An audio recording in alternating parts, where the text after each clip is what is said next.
Hi guys, so a lot has gone on in the past 24 hours and I knew that at some point I'd have to sit down and kind of like share with you guys what is actually happening to bring you up to date. But I pretty much have gotten dropped from my birthing center. So in the past 24 hours, I have cried more tears than I think I have ever cried. And it's not even about the financial component that I'm about to share with you, and it's really about the fact that the conversation that took place and what kind of unfolded was just so traumatizing and so off-putting that I instantly no longer felt like the birthing center was a safe place for me to give birth at, which at 38 weeks pregnant really messes with your head, because I could go into labor at any point and not have a place to give birth at. And like, that was really scary. And to be standing in the middle of a grocery store, not expecting the phone call that took place, and it was just like humiliating and embarrassing, and I'm like sobbing and trying, just like pleading for like some sort of guidance or options, and just nothing. I got nothing but cold. And so let me explain to you what actually went down. I feel like logistically I need to explain kind of how this happened. When I got to Texas, we got health insurance right away. We moved into a new state, we were able to get health insurance. We got a really good plan. And the reason why we ended up getting this plan is because we knew I was already pregnant. We knew that the birthing center, I confirmed multiple times with the birthing center, do you take this exact specific plan, because I'm only signing up for it for the birthing center. We weighed our options between like, okay, if we did cash pay, but then like our children wouldn't have health insurance, so we'd still be paying for health insurance for them and like for me and for Dan anyway, because like, you know, other like non-birthing things would come into play. Eventually you need to go to the doctor or whatnot. So like, we always wanted to get health insurance. We weren't gonna do like just cash pay with the birthing center. However, if I chose not to get this health insurance and we decided to like continue to pay out of pocket for our medical expenses like we did on the road, we would be saving $1,000 a month in premium. That's how much money we were paying for our health insurance. It was outrageously expensive, but the reason we paid that is because when you calculated all of the numbers together and how much insurance would end up paying, our out-of-pocket max, paying for our really low deductible, we would end up saving money. In the long run, it was the most cost-effective route to take. Before I clicked submit and chose this insurance, I contacted the birthing center and I clarified over and over again, to the point where I actually said to Dan and my best friend, like, I feel kind of silly the amount of times I called them just to make sure that they actually took this insurance, because I wanted to confirm that they took it. And I was like, I did my due diligence, like they take it, like we're good to go. I get to my first appointment. So basically the way that they go about calculating it with health insurance at their facility is they have a global fee, right? And so they say like, okay, it costs, I think it was like $6,800 or whatever, somewhere around that amount, like $6,000 and change out of pocket to pay for your prenatal and your birthing center fees. Cool. What they do is they look at your insurance, which they did. They pre-approved my insurance. They looked at all of my information. I didn't give it to them. They went and found it on their own. So they knew exactly the health insurance, everything, whatnot. They said, okay, this is what your deductible is. This is your out-of-pocket max.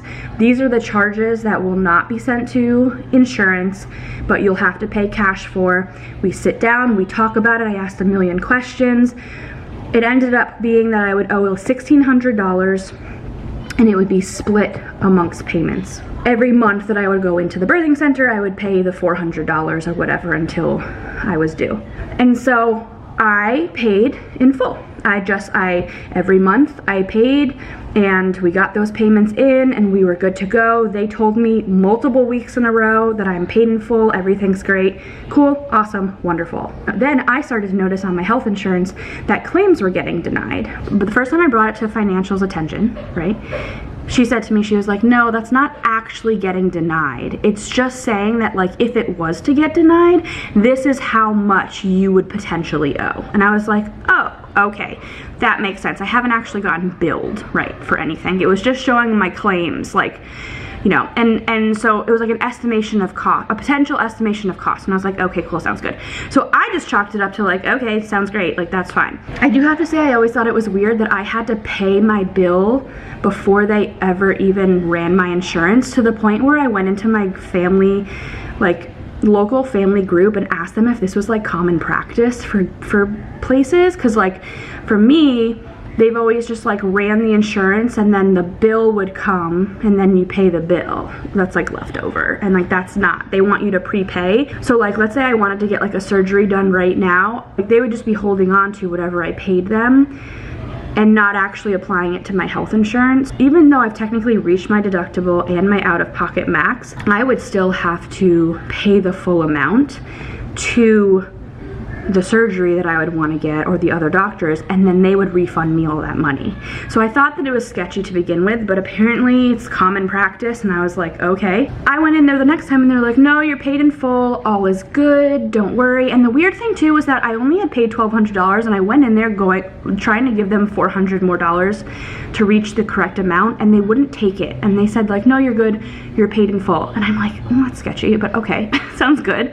Like, thank you, I guess, I don't know. And then multiple weeks that I went for appointments, I was paid in full, everything was great, we're going to the birthing center. Then I get this phone call yesterday at 37 weeks and 6 days pregnant, and it's the like head person of finance, right, director of finance or whatever, and she is so abrasive and cold and so like transactional, if that's a word. She was like, so unfortunately I have some bad news.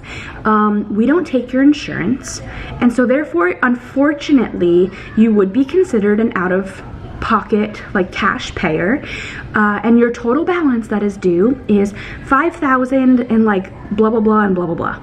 And I'm like, what? And I was like, I'm sorry, oh. And I was like, when do I have to pay this money? And she was like, before you go into labor. And I'm like, is there any way that I can like get an extension? Like maybe I can do a payment plan? No. Can I get until the 6-week postpartum visit? Because then that's like what, 8 weeks? Like that's 2 months for us to come up with the money. Like still hard, but at least like it's better than like any second now my water could break, you know, and then like I don't know where I'm gonna give birth. And she was like, no, unfortunately we're not able to give you an extension, you'd have to pay that up front. Okay, like I'm standing there in the middle of the grocery store. Clearly this woman's not going to budge. She keeps trying to say that she's sorry, but I know she's not. Sometimes people give you information in a way that like you can tell that they find enjoyment with disappointing somebody and like the power that they hold, and that's the kind of communication that I was receiving. And I'm standing there so pregnant, trying to get some damn groceries, feeling like my baby's gonna pop out of my body at any second. I was like, hold on, so hypothetically speaking, if my water breaks right at this second, where do I go? And she was like, well, I mean, technically you would come to the birthing center, but then we would just transfer you to the hospital. Like, I'm literally just like, like tears are just streaming. I'm grasping at straws here, trying to figure out how I can possibly pull this off. Like, what can I do? I'm thinking about like, where do we have money here? What can I sell? Like, do I, you know, like I'm just like, what can we take out a credit card and put it on a credit card? Like, I'm like, oh my goodness. What? And but then like it dawns on me that like things have just gotten so difficult for our family, and like I don't talk about it that often, but like the move here and inflation, and then being a single family income for a while, and then like Dan struggling to find a job when we realized that like it was definitely time for him to like seek full employment again. It was all just really difficult. And so we really like hemorrhaged there for a bit, and things just keep increasingly getting more and more expensive. And like we had a few other things that popped up that like no one ever accounts for, and like it was just like, just literally like Murphy's Law again, just like a complete fluke. Thousands of dollars we had to pay. Like I don't know what to do. And so there I was, and then I was just like dumbfounded. I didn't know what to do. I asked her if she could ask the owner if I could have an extension. She hung up with me. She apparently asked the owner. She came back, she called me again, and she told me that the owner said I cannot have an extension, but she can give me a discount. So instead of owing $5,000, I would owe $4,500.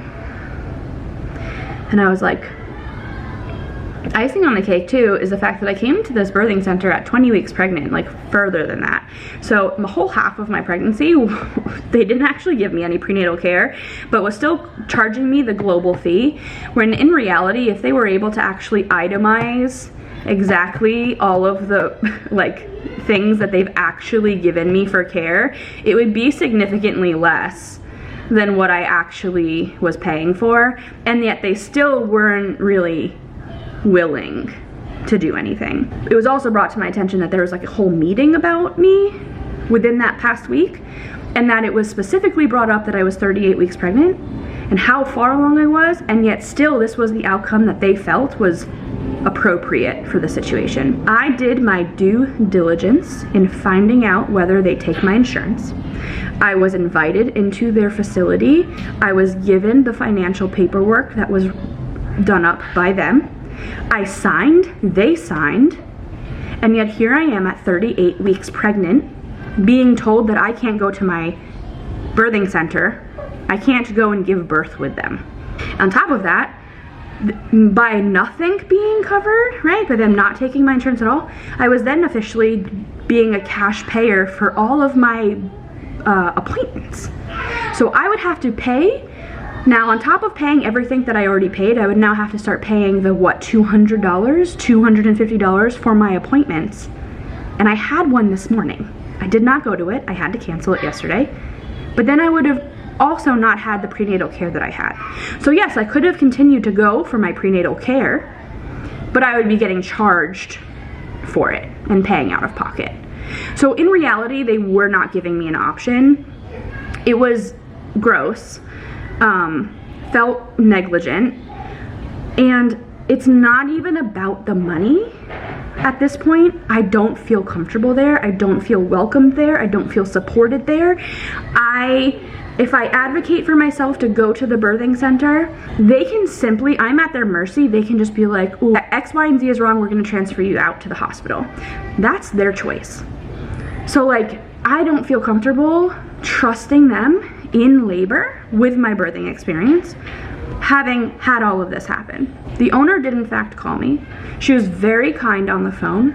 However, one of the first things that she said to me was that she saw my Instagram stories online.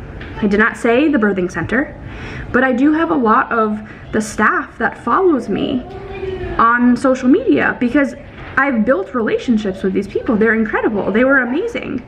They were so kind and so helpful and so supportive. And they knew that I had a presence on social media. And so like, I wonder to myself, only when I spoke out and didn't even mention who it was, never have mentioned the actual birthing center that I've gone to. And like, I'm not a believer in cancel culture. Like, this is their financial department. Like, the midwives themselves are incredible and have always been incredible with me and amazing. And like, it really is unfortunate that they're getting sucked into this and because they're being associated with this practice. And like, the owner reached out to me. She's a midwife. She was very kind. I've had her as like a midwife during one of my appointments. We've chatted. She was like very on board with everything. You had your chance to do the right thing, the legal thing too, because I haven't talked about legality here, but there are some laws in Texas that like really protect you in situations like this, where like, one, a provider can't just like abruptly end service with you when you are in need of active care, and two, it was like surprise billing. It was just like, the whole situation at that point felt even more like uncomfortable and icky, because it was like, you had a meeting. You also had a second chance when the person from finance spoke to you about my situation. But like, now all of a sudden, when there's like a social media conversation happening generally regarding a birthing center that's doing this, like, that's when like I have the courtesy of a phone call and like negotiating prices and stuff like that, and it's like makes me wonder whether like that it would be something that's given to everybody. And I don't really like that. I don't like that feeling.